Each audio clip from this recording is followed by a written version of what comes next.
Property prices are continuing to fall, with new data showing a downturn right across Australia. Capital city markets have fallen by up to 6% over the past 3 months, and prices in regional Australia are also falling.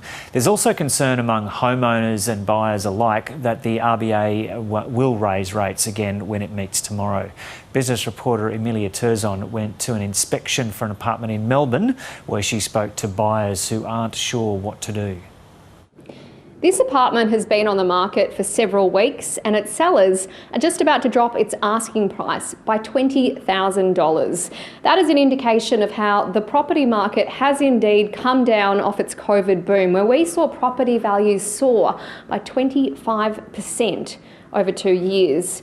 Now, the numbers out today from CoreLogic do indeed show that the national property market again has suffered another dip. One of the biggest factors that's pushing down property prices is interest rates. The Reserve Bank has been hiking the cash rate since May, and tomorrow it's meeting where it's expected it'll hike it yet again, this time by up to 0.5 percentage point, which would bring it to 2.85%. Some buyers have decided to kind of sit tight and maybe see what happens. I've heard some buyers are basically waiting for the market to crash. Are you hearing that from anyone? I'm hearing that from everyone. I mean, will it crash? I don't know. They said that when COVID hit and it didn't crash. It was the opposite. Some economists are forecasting property market dives of as much as 10-15%. And that is posing a conundrum for buyers. The market is very uncertain at the moment, and there might be a crash coming up. I'm not sure because there's wars going on in Russia, and the stock market's not doing good, and I don't know, very uncertain.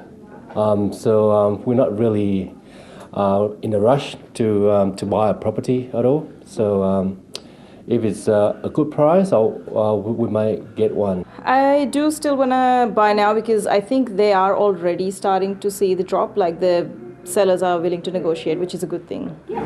And interest rates? How do you feel about interest rates? Crazy, but it's fine. I mean, I won't fix it. I would go for still variable. Sellers, I think, are moving their expectations down as well. So I think their expectations are a bit more realistic in line with the interest rate rises. So yeah, I think it's a good time for us to start looking. Now, with interest rates going up and no one quite sure how high they'll go, obviously sellers might be anxious to sell, and buyers aren't quite sure if they'll buy now or wait a little bit longer for a better deal. Amelia Turzon reporting there in Melbourne.